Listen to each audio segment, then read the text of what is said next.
अस्सलाम वालेकुम जी, मियाँ Wahaj next path real estate consultant के प्लेटफॉर्म से आप लोगों की खिदमत में हाजिर हैं। आज हम बात करने जा रहे हैं लाहौर स्मार्ट सिटी की। जैसे कि आप लोगों को पता है, लाहौर स्मार्ट सिटी अल्हम्दुलिल्लाह हम कैपिटल स्मार्ट सिटी में भी डे फर्स्ट से काम कर रहे हैं। इसी तरह जब लाहौर स्मार्ट सिटी आया तो हम अल्हम्दुलिल्लाह इसमें बुकिंग्स भी कर रहे हैं, आपको अपडेट्स भी दे रहे हैं और बहुत सारे हमारे क्लाइंट्स हैं उनको आफ्टर सेल सर्विसेज भी ऑफ़र करते हैं। तो हमने सोचा कि एक ऐसी वीडियो बनाई जाए क्योंकि ये जो एक इन्फॉर्मेशन है बहुत सारे लोगों को नहीं है। जिन लोगों ने लाहौर स्मार्ट सिटी में बुकिंग करवाने जा रहे हैं या ऑलरेडी लाहौर स्मार्ट सिटी के मेंबर्स हैं, तो ये एक बड़ा कॉमन सा सवाल है कि हमारी बुकिंग ट्रांसफ़र हो सकती है, नहीं हो सकती, हम मुल्क से बाहर हैं और अगर हमने लाहौर स्मार्ट सिटी में प्लॉट लिया तो वो बिक सकता है, नहीं बिक सकता।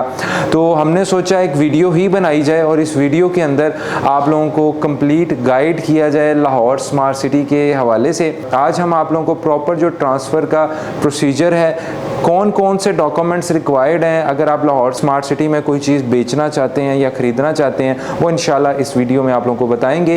इस वीडियो को इसलिए आपको पूरा ज़रूर देखना होगा। सबसे पहले हम बात करेंगे जी जो डॉक्यूमेंट्स हमें रिक्वायर्ड हैं, या अगर हम बात करें कौन कौन से स्टेप्स हैं जो हमें चाहिए होते हैं। सबसे पहले जी हमें ट्रांसफ़र रिक्वेस्ट फॉर्म जो है वो चाहिए होता है। इसके अलावा स्टेटमेंट ऑफ ड्यूज़, इसके अलावा ट्रांसफ़र फॉर्म या booking form, payment slips, sale deed और एफिडेविट जो होता है सेलर और बायर के दरमियान। इसके अलावा नो डिमांड सर्टिफिकेट और मेंबरशिप लेटर। ये चीज़ें बेसिक चीज़ें हैं जो हमें रिक्वायर्ड होती हैं अगर आप कोई भी चीज़ लाहौर स्मार्ट सिटी के अंदर आपने परचेज़ की हुई है, अगर आप बेचने जा रहे हैं तो ये बेसिक डॉक्यूमेंट्स हैं। अब हम इनको मज़ीद जो है वो डिटेल में डिस्कस करते हैं। सबसे पहले हम बात करेंगे जी ट्रांसफ़र रिक्वेस्ट फॉर्म की। ट्रांसफ़र रिक्वेस्ट फॉर्म जी आपको इस वक्त स्क्रीन के ऊपर दिख रहा है। ये ट्रांसफ़र रिक्वेस्ट फॉर्म जो होता है ये आप secretary capital smart city Islamabad future development holdings को लिखते हैं और इसके अंदर सेलर जो बंदा प्लॉट बेच रहा है और जो बायर, उसकी तमाम डिटेल्स मेंशन्ड होती है। इस वक्त स्क्रीन के ऊपर आप लोगों को दिख रही है जिसमें नेम हो जाता है, CNIC नंबर है, प्लॉट साइज़ है, प्लॉट नंबर है, तमाम जो डिटेल्स हैं वो इसके ऊपर लिखी जाती हैं। इसके अलावा सेलर और जो परचेज़र है यानी बायर है उसके साइन होते हैं, थंब इम्प्रेशन लगता है और डीलर जिसके थ्रू आप ले रहे हैं उसके भी सिग्नेचर होते हैं। तो ये एक ट्रांसफ़र रिक्वेस्ट फॉर्म जो है वो जनरेट होता है इन डॉक्यूमेंट्स के अगेंस्ट और ये सेक्रेटरी कैपिटल स्मार्ट सिटी या फ्यूचर डेवलपमेंट होल्डिंग के नाम लिखा जाता है। इसके बाद जी अगला जो स्टेप है, जब ये आप रिक्वेस्ट फॉर्म जो है आपको इशू हो जाता है, उसके बाद जो है जी आपका जो प्लॉट का मेंबरशिप लेटर होता है, इस वक्त आप स्क्रीन के ऊपर मेंबरशिप लेटर भी देख सकते हैं। ये तकरीबन आपको 30 दिनों बाद मिलता है जब आप बुकिंग करवाते हैं लाहौर स्मार्ट सिटी के अंदर। तो इस मेंबरशिप लेटर की बेसिकली जो कॉपी है ये लगती है जब आपने स्टेटमेंट ऑफ ड्यूज़ यानी SOD जो है उसको प्रोसीड करना है। ये बेसिकली ये होता है कि जी जो भी आपके पेंडिंग ड्यूज़ है यानी कि सेलर के पेंडिंग ड्यूज़, जिसमें मिसाल के तौर पर इस वक्त जैसे कि आपको स्क्रीन के ऊपर दिख रहा है कि इसमें मेंबरशिप नंबर, उसके बाद प्रॉपर जो सेलर है उसका नाम लिखा जाएगा, CNIC नंबर लिखा जाएगा, उसका प्लॉट नंबर, विला नंबर, जो भी उसके प्लॉट की डिटेल्स हैं वो लिखी जाएंगी। उसके अलावा जो ड्यूज़ हैं जैसे कि cost of land, prime location charges, surcharge, security charges, non utilisation charges, general power of attorney, तो जितने भी सेलर की तरफ से ड्यूज़ होते हैं वो इसमें देने लाजिम है अगर आप ट्रांसफ़र करवाने जा रहे हैं। और इसी तरह जो बायर है उसकी भी तमाम डिटेल्स जो हैं वो लिखी जाती है और बायर को भी जो मेंबरशिप फ़ी है वो देनी पड़ती है।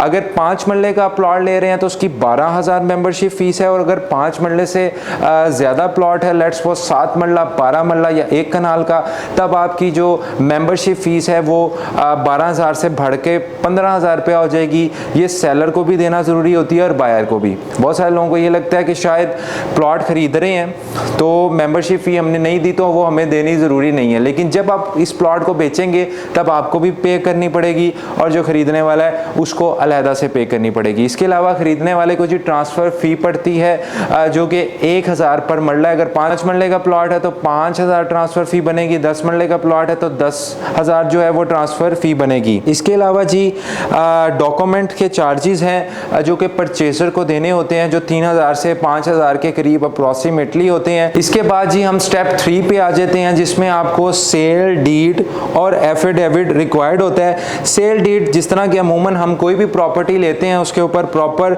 सेलर की डिटेल्स होती हैं, बायर की डिटेल्स होती हैं, जिस प्राइस के ऊपर आपने प्रॉपर्टी ली होती है वो मेंशन्ड होती है और इसमें तमाम डिटेल्स होती हैं, जिसमें सेलर जो है वो अपनी तरफ से राइट्स दे देता है बायर को कि मेरा इस प्लॉट से कोई भी लेना देना नहीं होगा और अपने जितने भी मैंने डॉक्यूमेंट्स हैं वो बायर को हैंड ओवर कर दिए। तो ये एक सेल डीड बन जाती है जी, और इसमें सेलर की तरफ से एक विटनेस ऐड हो जाता है और बायर यानी कि परचेज़र की तरफ से भी एक विटनेस ऐड हो जाता है। इसके अलावा जी परचेज़र की तरफ से एक अंडरटेकिंग होती है, वो भी इस वक्त आपको स्क्रीन के ऊपर दिख रही है। उसमें परचेज़र की जी तमाम डिटेल्स होती हैं। इसमें जी परचेज़र की तरफ से एक अंडरटेकिंग ली जाती है जो बंदा खरीद रहा है और उसमें उसकी तमाम डिटेल्स, प्लॉट नंबर मेंशन किया जाता है और उसमें बताया जाता है कि अगर सोसाइटी लेट्स सपोज कोई भी चार्जेस फ्यूचर में लगाती है, जैसे डेवलपमेंट चार्जेस आपको देने होते हैं, तो उस चीज़ में वो जो परचेज़र हैं वो कंपनी की जितनी टर्म्स एंड कंडीशंस हैं उसको एग्री करता है, तो एक अंडरटेकिंग जो है वो परचेज़र से ली जाती है। इसके बाद जी एक एफिडेविट होता है सेलर की तरफ से, जिसमें तमाम डिटेल्स होती हैं और उसमें जो सेलर होता है बेचने वाला, उसमें वो इस चीज़ का इकरार करता है कि उसने जो प्लॉट है वो बेच दी है और उसके बाद उसका कोई भी लेना देना जो है वो इस प्लॉट से नहीं होगा। इसके अलावा अगर हम चौथे स्टेप पे आ जाएं तो चौथा स्टेप जो है वो ट्रांसफ़र फॉर्म का है, या जिसे हम बुकिंग फॉर्म कहते हैं। अब जो एक नया बुकिंग फॉर्म जो बंदा अब प्लॉट ले रहा है रीसेल का, उसके नाम का फिलअप होगा उसकी डिटेल्स के साथ और उसकी 3 पासपोर्ट साइज जो पिक्चर्स हैं वो रिक्वायर्ड होगी, उसको फिलअप किया जाएगा। इसके अलावा हम स्टेप 5 पे आ जाते हैं। जब हमारा SOD कंप्लीट हो जाता है यानी कि स्टेटमेंट ऑफ ड्यूज़, तो जब हमने सारी पेमेंट्स दे दी हैं तो हमें फिर NDC जारी होता है, no demand certificate, which means कि हमारे कोई भी जो ड्यूज़ हैं वो पेंडिंग नहीं है। और ये आपको स्क्रीन के ऊपर दिख रहा है नो डिमांड सर्टिफिकेट, और जिसके अंदर तमाम जो आपकी हिस्ट्री है प्लॉट की और जो डिटेल्स हैं वो आ जाती हैं। और इसका मतलब ये है कि ये जो प्लॉट है ये क्लियर है, इसमें किसी भी किस्म के ड्यूज़ जो हैं वो पेंडिंग नहीं है। इसके अलावा जी मेंबरशिप लेटर रिक्वायर्ड होता है और इन तमाम डॉक्यूमेंट्स के साथ जो है आपको ट्रांसफ़र का फिर टाइम मिल जाता है, और जब आपको ट्रांसफ़र का टाइम मिलता है तो आप ये तमाम डॉक्यूमेंट्स लेके आते हैं। इसके अलावा जो है सेलर और बायर की जो है वो फिज़िकल प्रेजेंस ज़रूरी होती है, लेकिन अगर लेट्स सपोज सेलर यहाँ पे मौजूद नहीं है तो उसका जो है बेसिकली पावर ऑफ अटॉर्नी बनेगा, और अगर बायर मौजूद नहीं है तो उसका भी पावर ऑफ अटॉर्नी बनेगा, स्पेशल पावर ऑफ अटॉर्नी बनेगा, जिसके तहत वो अपने किसी भी डीलर जिससे ले रहा है या किसी फ्रेंड को ऑथराइज कर सकता है, अथॉरिटी दे सकता है कि वो उसके बिहाफ पे आके उसकी चीज़ को बेच दें या उसकी चीज़ को ख़रीद सकें। तो यानी कि अगर वो बंदा फिज़िकली नहीं भी आ सकता, अपीयर हो सकता, तो पावर ऑफ अटॉर्नी के ज़रिए वो अपनी ट्रांसफ़र को प्रोसीड करवा सकते हैं। तो ये बेसिक से स्टेप्स थे, बेसिक से डॉक्यूमेंट्स हैं जो हमने आपके सामने रखे हैं। कंप्लीट ट्रांसफ़र प्रोसीजर है जी।